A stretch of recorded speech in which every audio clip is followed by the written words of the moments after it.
daripada Ustaz. Bismillah. Terima kasih Fadlan, YB. Bila kita bercakap tentang persepsi, persepsi. Sekarang ni kita sempitkan pengertian hukum Islam itu. Itu yang masalah berlaku. Apabila dibawa di pentas-pentas politik berbicara tentang kita tak menegakkan hukum Islam, persepsi masyarakat, mereka membayangkan hukum Islam itu seolah-olah hanya dikaitkan dengan hudud saja. Tak ada cabang yang lain, seolah-olah. Okey, sedangkan ayat yang dibacakan tadi contoh, wa ma kana lil mu'min wala mu'minatin idza qadallahu wa rasuluhu amran an yakuna lahumul khiyaratu min amrihim.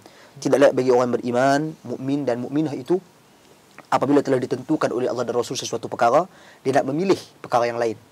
Perkataan perkara di dalam urusan ataupun perkara di dalam ayat tersebut, Allah Subhanahu wa taala bawa dengan bentuk yang bersifat umum. Dalam istilah tata bahasa Arab dia panggil nakirah. Amran, yakni apa jua perkara.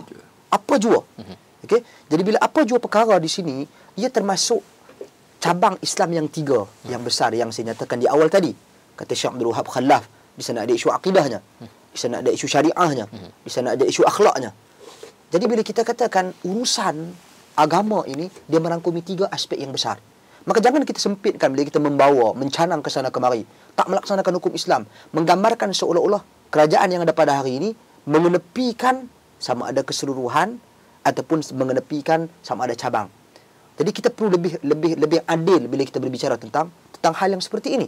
Adalah juga kita bawa sama ada bukan saja dari sudut tadbir urus, juga dalam erti percakapan, dalam perbualan, dalam melontarkan satu pendapat dan pandangan. Saya tertarik tadi apabila dibawa surah Al-Mutaffifin. Cuma saya nak bawa surah Al-Muddathir yang datang awal.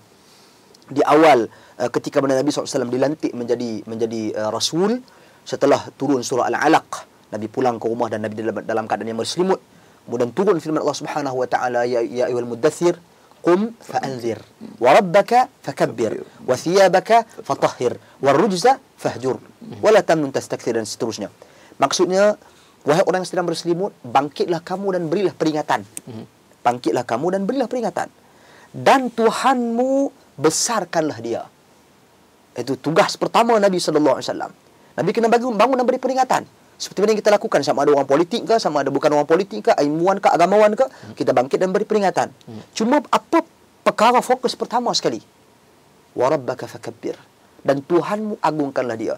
Fokus keutamaan adalah kepada akidah.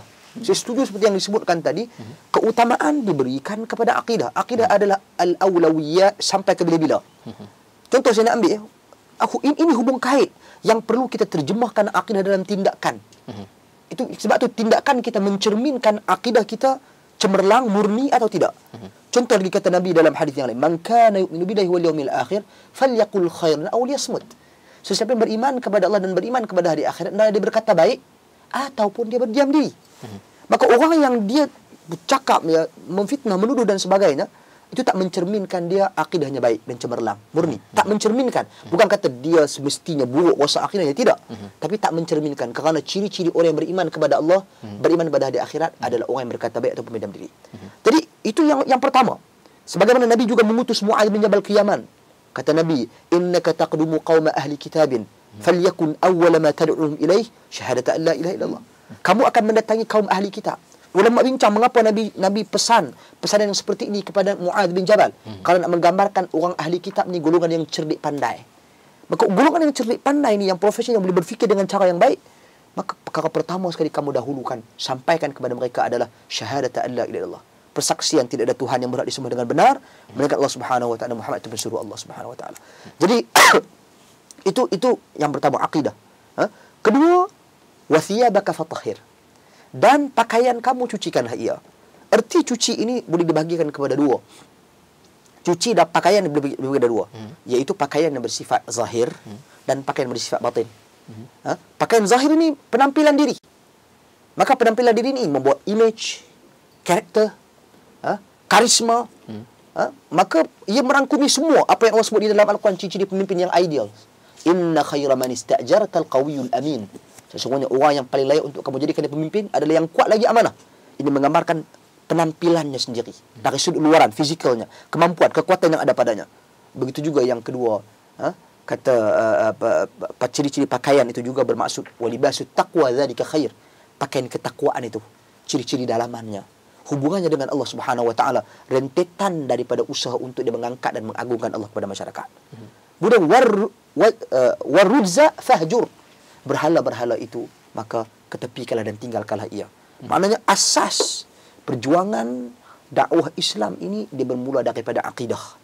Maka bila kita berbicara tentang isu persepsi yang dilontarkan dalam isu hudud ni, di samping di sana ada isu ekonomi, di sana ada isu ni, dari satu sudut kita kena kata iya, kita kena benarkan, kerana membenarkan syariat Islam, hudud adalah sebahagian daripada syariat Islam, adalah sebahagian daripada isu intipati akidah. Walau bagaimanapun kita katakan di sini, dalam banyak-banyak cabang hukum Islam ini, kita lihat pada dua perkara. Pertama kepada kemampuan, dan kedua kepada pertama kepada keutamaan, dan kedua kepada kemampuan. Islam ini agama yang sangat adil. Okey, dia melihat daripada seluruh aspek. Keutamaan sudah semestinya kita lihat pada keutamaan akidah. Isu-isu akidah, saya tak nafikan, saya bersetuju apabila dikaitkan isu pentadbiran, isu pemerintahan yang diterjemahkan dalam surah Al-Mutaffifin tadi dengan akidah. Sebab itu kalau kita lihat Kitabul Imarah, kitab berkenaan dengan pemerintahan, di dalam buku-buku hadis, di dalam buku-buku akidah, dia di bawah bab dan topik yang berkaitan dengan iman akidah. Kitab Syarhus Sunnah karangan Al-Imam Al-Barbahari, di situ itu berkaitan dengan akidah. Kitab tersebut prinsip akidah Ahli Sunnah. Isu pemerintahan juga dibicarakan dalam kitab tersebut, menunjukkan bahawasanya isu yang berkaitan dengan pentadbiran, pemerintahan, hubung kaitnya dengan keadilan, ada kaitan secara langsung dengan akidah dan prinsip Islam. Jadi isu hudud ni isu akidah, bukan isu main, bukan isu kecil. Cuma kita lihat kepada keutamaan dalam dan juga kemampuan digandingkan sekali.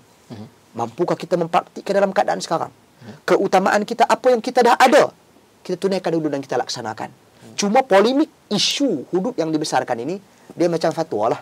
Fatwa ni bermaksud sesuatu yang dikeluarkan, kenyataan, pandangan yang dikeluarkan berdasarkan amrun nazil. Sesuatu urusan bila datang berlaku, keluar fatwa. Macam ayat Al-Quran yang turun, dia ada sababun nuzul, sebab turun sesuatu ayat. Sebab itu Allah Subhanahu wa taala turunkan Al-Quran itu dengan pelbagai cara, antaranya melalui isu peristiwa. Maka isu hudud dibicarakan mengapa? Kerana ia mula dibangkitkan. Maka orang bicaralah. Jadi kita tak boleh kata larang orang berbicara, tidak sama sekali. Dan begitu juga kita tak boleh kata kita berbicaralah berdasarkan kepentingan dan politik masing-masing. Begitu juga yang merupakan satu kesilapan dan kesalahan. Kita perlu lebih adil, kita perlu lebih tegas dalam berbicara tentang isu yang berkaitan dengan agama. Wallahu a'lam. Seringkali kedengaran kenyataan pemimpin-pemimpin baik PAS ataupun UMNO di media-media hudud untuk umat Islam. Okay. Ketepikan sudut ketidakterimaan dan penentangan hudud yang bukan Islam, DAP ataupun MCA sebagainya. Kerana Melayu yang beragama Islam majoriti kat Malaysia. Tapi yang amat mengecewakan dari sudut penyampaian penerangan hudud, contoh agensi kerajaan, kita lihat di radio, televisyen, seminar atau forum, walaupun dari sudut kerajaan PAS sekalipun, kurang beri penjelasan mengenai isu ini. Semua pemimpin, maknanya semua pemimpin nak komited nak laksanakan hudud, tetapi apa yang keluar di media ataupun cerita-cerita adalah mengenai kekejaman hudud.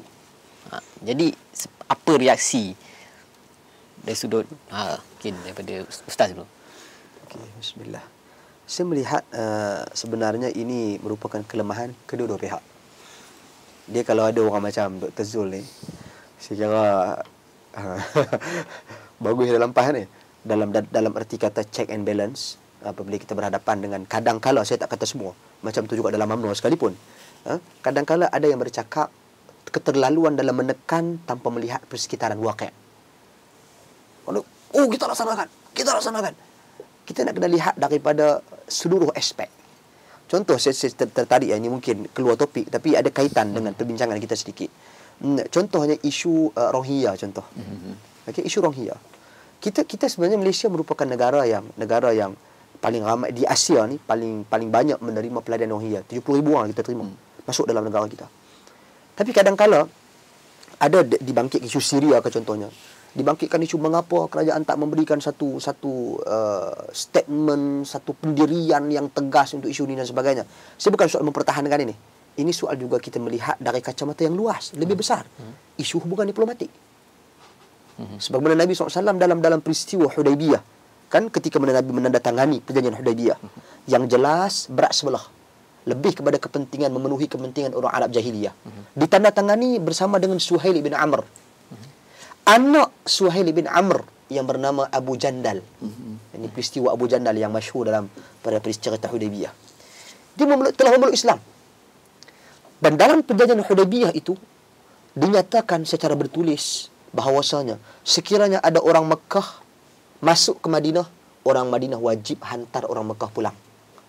Sekiranya orang Madinah masuk ke dalam Mekah, orang Mekah berhak tahan orang Madinah dan tidak menghantarnya pulang ke Madinah.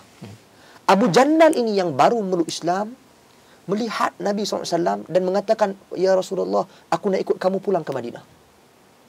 Nabi tidak izinkan, kan berpegang dengan perjanjian tersebut. Nabi berpegang dan para sahabat menggambarkan perasaan tidak puas hati mereka kepada Nabi SAW. Walaupun tidak melalui suara, tetapi melalui tindakan mereka, wajah mereka, kesedihan mereka. Jadi ini kita katakan hubungan diplomatik. Yang saya katakan tadi, saya setuju. Kita nak laksanakan sesuatu, nak menetapkan suatu pendirian, kita perlu melihat dari sudut kacamata yang sangat luas. Kita tak boleh sempitkan hal yang seperti ini. Jadi saya katakan di sini, sebab itu bila kita nak berbicara tentang hudud ini, sama ada daripada pihak UMNO, daripada pihak PAS, daripada pihak media, kita kena berbicara secara terbuka, secara menyeluruh. Sebab kalau nak bahaskan, contoh nak bahaskan satu isu yang juga dibangkitkan, YB, isu nak laksanakan kepada orang Islam dulu, ataupun dia orang Islam saja, bukan kepada orang non-Muslim. Sedangkan dibicarakan di kalangan fuqaha, benda ni sangat rinci. Bahkan hukum hudud tu yang 8, 7 ataupun 8 itu dibahaskan satu persatu. Yang ni boleh buat untuk orang Islam saja, yang ni tak boleh buat untuk orang bukan Islam. Yang ni untuk kedua-duanya. Yang ni secara detail dan terperinci dibahaskan oleh para fuqaha. Jadi mana mungkin kita mengambil satu langkah, buat yang ni dulu, yang ni tak payah buat. Tidak. Ia perlu dibicarakan. Sebab itu saya kira jangan kita asyik bincang tentang hukumannya. Buat macam ni, salah dia yang ni. Kalau curi, potong tangan. Kita juga perlu berbincang dari sudut hikmahnya, kaedah perlaksanaannya, rinciannya, kesesuaiannya, realiti masyarakat yang ada pada hari ini. Agar kita tidak terlalu gelojoh. Kerana al-ajalatu minasyaitan. Kegelojohan ini adalah satu sifat daripada sifat-sifat syaitan. Wallahu a'lam.